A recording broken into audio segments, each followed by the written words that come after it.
భారీ భూకంపాలతో తీవ్రంగా దెబ్బతిన్న దక్షిణ అమెరికా దేశం వెనెజులాకు భారత్ అత్యవసర మానవతా సహాయం అందించింది. ఆపరేషన్ అమిస్టాడ్ పేరుతో భారత ప్రభుత్వం 2 IAF C-17 గ్లోబ్ మాస్టర్ విమానాల ద్వారా భారీ సహాయక సామాగ్రిని భారత సైన్యానికి చెందిన ప్రత్యేక వైద్య బృందాన్ని కారకాస్ కు పంపింది. ఈ మిషన్ లో భారత సైన్యానికి చెందిన 60 పారాఫీల్డ్ హాస్పిటల్ నుంచి 41 మంది వైద్య నిపుణులు పాల్గొన్నారు. వైద్యులు, శస్త్రచికిత్స నిపుణులు, అనస్థీషియా నిపుణులు, ఆర్థోపెడిక్ వైద్యులు, నర్సింగ్ సిబ్బంది అందరూ కలిసి వెనిజులాలో అత్యవసర వైద్య సేవలు అందిస్తున్నారు. కారకాస్ లో ఏర్పాటు చేసిన 20 పడకల ఫీల్డ్ హాస్పిటల్ ను అవసరమైతే 50 పడకలకు విస్తరించేలా రూపొందించారు. ఈ ఆసుపత్రిలో ఎక్స్రే, ల్యాబ్ పరీక్షలు, అత్యవసర శస్త్రచికిత్స, ట్రామా కేర్ అన్ని సదుపాయాలు అందుబాటులో ఉన్నాయి. ప్రారంభ రోజుల్లోనే 42 మంది అవుట్ పేషెంట్లకు చికిత్స అందించగా ఒక రోగిని ఆసుపత్రిలో చేర్చినట్లు అధికారులు తెలిపారు. ఆపరేషన్ అమిస్టాడ్ లో భారత్ 66 టన్నులకు పైగా సహాయక సామాగ్రిని పంపింది. మందులు,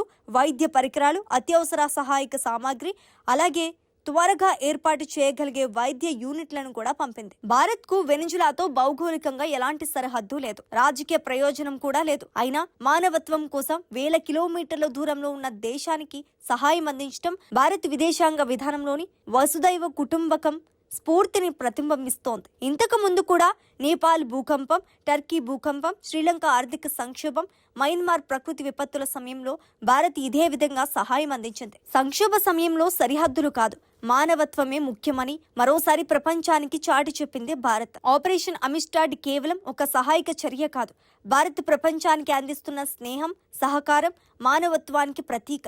వెనిజులా ప్రజలు త్వరగా కోలుకోవాలని ఆశిద్దాం. అక్కడ సేవలందిస్తున్న భారత సైన్యం, వైద్య బృందాలకు మనందరి తరపున అభినందనలు తెలియజేద్దాం. జై హింద్.